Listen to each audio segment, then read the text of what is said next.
About to take a look inside the greenhouse to see if my fall crops are ready to go in the ground. All right, let's take a look. Okay. Looks like most of this stuff has true leaves on it. For sure, we're gonna definitely get some stuff in the ground today. Oddly enough, the spinach has a low germination rate so far. I don't know what's going on with the spinach. Spinach is looking sad. Sad in the face. I must have had those spinach for too many years, because those did not germinate well. Before we get those fall crops into the ground, I need some compost so I can prep the bed and give those plants some good nutrients. So come with me while I go pick up some compost from the compost pile. Come get some of this good compost. I collect things all spring and summer and keep this compost bin active to be broken down for when I'm ready to do my fall crop. I have plenty of compost. This is my short-term compost. So most of this is from grass and leaves and just mixing those together. Let's see, not sure how much I'm going to need. Free nutrients for the plants. I'm going to show you how I do it.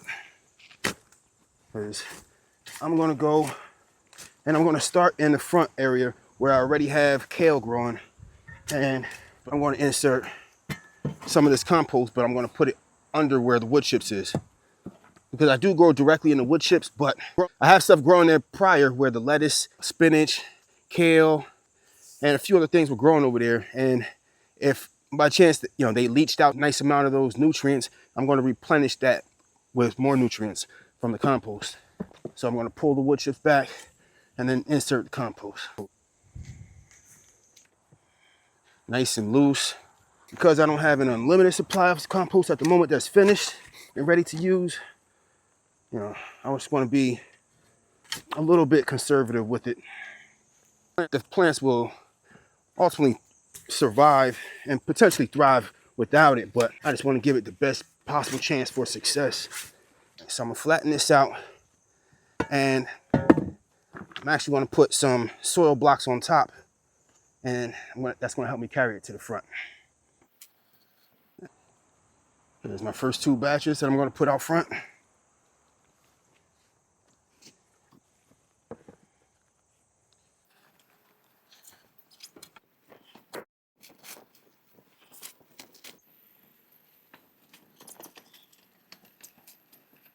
Before we put some of these seedlings in the ground, where I'm going to be putting this stuff at is under this netting right here. So I'm going to be taking out all these Merlot lettuce plants first, and then I'm going to insert a lot of this broccoli and bok choy. So it's going to go under the netting because a lot of the leafy greens and stuff, the bugs are going to eat it. Slugs are going to come through and start tearing it up. So it definitely has to be covered and protected. We need that. First, we got to pull back this netting. And I'm going to try not to get, so you got some of this like stuff from the trees. Okay, like seeds and stuff from the trees. I'm going to try not to get inside this, under this netting, because I don't want anything seeding itself in there and competing with what I have growing. Very little weeds. How you doing? We got some nice kale growing in here. Pick out some of these weeds. Not a whole lot, but there is some. And they gotta come out because they will spread. A little bit of grass here and there. This one looks like a dandelion. Yeah, you gotta get out of here. Pull it by the root. And I'll pick those up later. Those are going on my tarp, even the weeds. See, look at that. This was a soil block right here that I had planted. This soil block is still intact. This was, I think, lettuce on here, or kale, or spinach. One of them. I don't know. But you see some of the pods from the seeds are still on there. All the pods didn't fall off yet. So it was still forming pods. And I don't think much of these will be viable. I mean, the plant didn't get too big, but some of these pods right here are dried out. I'll harvest the seeds from these pods right here. So I'm going to harvest the ones that are fully dry. See, my soil block is still intact. Great soil blocks. I'm going to These are not fully going to seed yet. They're about to. Some of them, you see the little white spots right there. That's the seeds. So I could pull these off right here and pull those out, and there's seeds attached to these. These are Merlot lettuce seeds right there. Right there. Those are Merlot lettuce seeds that I just pulled out of a Merlot lettuce plant that has bolted and gone to seed. I don't want to pull all of them out. I do want to pull them out, but I don't want to pull them out because I want the seeds. So I'm faced with a conundrum here. If I want the space, I'm going to end up pulling them out because I have Merlot lettuce planted, but I did really want those seeds. Let me finish pulling out some of this other stuff that I don't want here. They're easy to pull out because of the soil blocks. That's crazy. Soil blocks just went in there, went into the wood chips and did what they needed to do. They're super easy to pull out the ground because of the soil blocks. Wow, look at that. All coming out by the soil blocks. And we have some. See, these seeds are nice and dried. I like to see that. These too. I want to be careful to not drop all the pods down. Some of them are falling already because they're getting snagged on other plants. See those pods right there? There are seeds in those. So I'm going to save those seeds. What I use here, I don't know if you see some of these branches that I have hammered into the ground. I use that to keep the netting up off of the plants that I'm growing here. So I'm being highly resourceful and spending less money growing off of the land. So if there's random trees growing and I cut down trees and branches, I use branches to hammer them in the ground instead of buying wire like hoops for like making like a little hoop house for my netting or for cold protection. I just use branches and it keeps the netting off of the plants and protected. So we're gonna pull these out. There's a lot with seeds on it. Look at that. This one has a lot on there. I want all these. And I can see a nice amount of pods on the ground too. It is what it is. I'm not about to sit here and pick them all up. If they produce something on their own, they produce. But because the netting has been here, the birds haven't been able to get to the seeds, and so the seeds remain. Some of this stuff is just taking up too much space. I'll pull these out. Looks like we got seeds on here too. I'll take all these.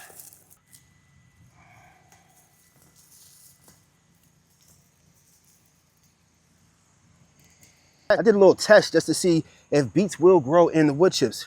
I wanted to see if something that grows where the vegetables grow underground will grow in the wood chips. And so far, it's not looking like the beets are doing much. Like they're growing slow, but there's no beet there. I'm going to transplant these and put them in a different section because they're still alive, but they're not producing any vegetables. So I'm going to put them in a section with my other beets so I can get some more vegetables out of them. They are not thriving in this environment. Got little beets forming a little bit, but they're not doing good. Okay, I done carved out a few spots where I know where I'm going to start putting stuff at. So I'm going to peel back some wood chips where I want to add compost at. Might even do it by hand. I don't know if the shovel's going to be the best help. So let's push it to this side. So I'm going to peel back some of this stuff because I want to, so I'm going to hill it. So I'm making a hill so I know where I'm just going to dump that right back over and start backing myself up here. And I'm just adding a nice layer of compost, like not really deep under the wood chips, but just enough to where when I put my plant in, it's in a nice nutrient-rich environment. So area right here. Taking out any little weeds that I come across that I didn't get. So I'm gonna take the rest of my soil blocks off here. So I just watered them too, because they needed water. They were looking a little bit ashy. I'm gonna take some compost and I'm gonna put it in my bucket, and I'm gonna take it over there one bucket at a time. Because this little barrel, bin, wheelbarrow, I'm not gonna say the name, doesn't need to be over there. And it's gonna start tearing up stuff in the process, but we're definitely not gonna need more than that. Okay, let's do it. Let's get it.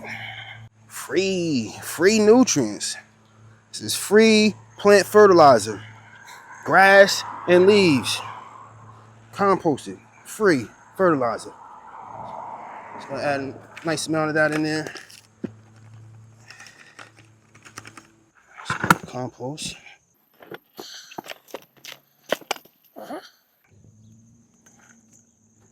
That's good. We're gonna keep that broccoli stash going over there. And that's my apologies that something happened to the footage when I was recording myself inserting the soil blocks of broccoli in the section above where I'm working at now. But I'm going to finish with explaining this section and show myself inserting the soil blocks. So right here, again, I'm peeling back the wood chips and eyeballing enough of a section where I can put 2 rows of broccoli, and I'm going to get ready to insert compost in and make a nice bed of nutrient-rich growing medium. So yeah, not too deep into the wood chips I'm going to plant, so I don't need to pull back so much, but I'll give a nice hefty amount, and that's free fertilizer. That's made with just grass and leaves, and it's very loose.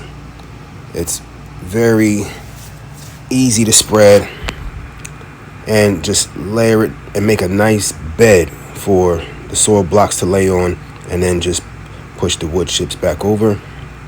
Now granted, I could just put the soil blocks right on top of the compost and then put the wood chips back, but it makes it a little bit more of a time consuming process because I have to put the wood chips back very gingerly.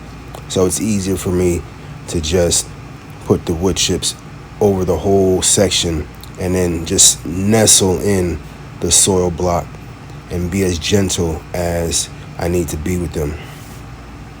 So I'm covering up this last section here, and I grab my tray of soil blocks here, all broccoli, and I'm going to start laying them out over that bed of wood chips where I just layered compost under.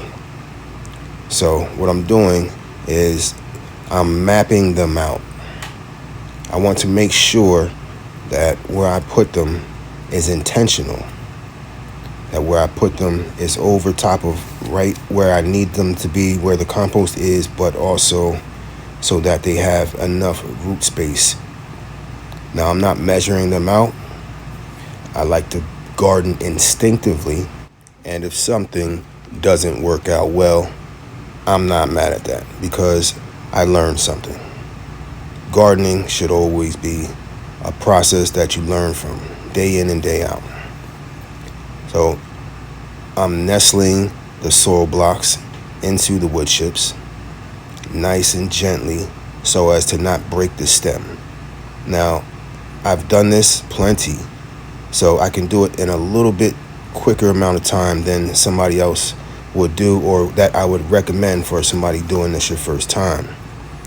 The wood chips can be very abrasive, and they can easily break the stem of your plant, especially a young seedling like these right here. So as I put the soil block in the wood chips, I kind of cup my hand around the plant so as to not let the wood chips damage it, and then I gingerly put the wood chips around the stem so as to cover up the soil from the soil block.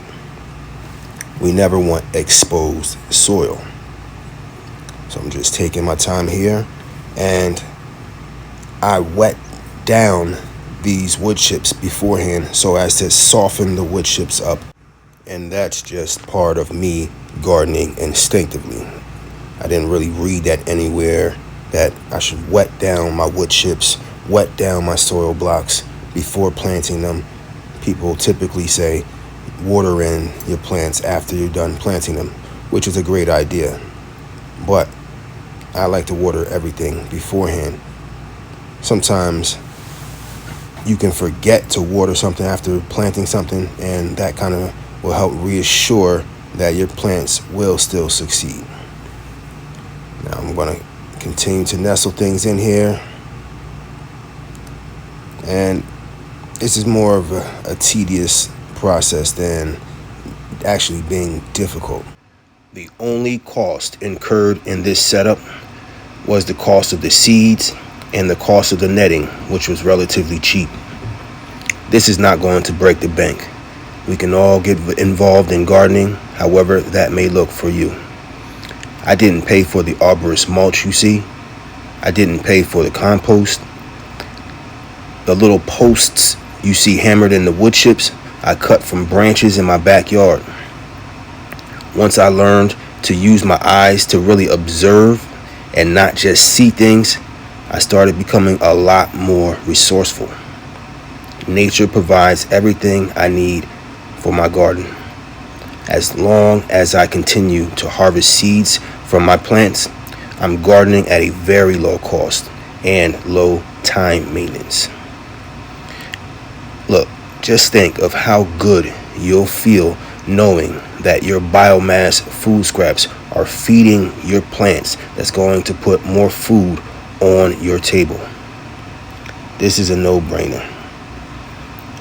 I come out here and put my initial crops in the ground and then occasionally water them because the arborist mulch really retains moisture on top of protecting the soil.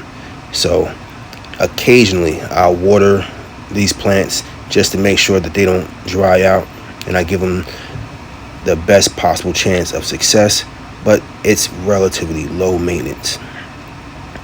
Most of what I come out and do is harvest food. I go grocery shopping in my backyard, in my front yard. It is now 3.5 weeks later, and we're going to come out here and check on the broccoli and everything that we put under this netting to see how it's looking. Got honeydew melon right there.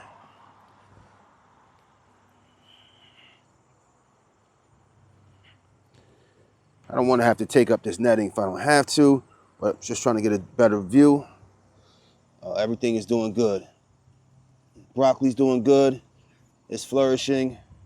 The netting is keeping it fairly protected from the bugs. Yeah, they're doing just fine. Yep, all these broccolis are doing just fine. If you made it to the end of this video, I appreciate you for watching. I appreciate you liking, commenting, subscribing if you haven't already. And until next time, keep it growing.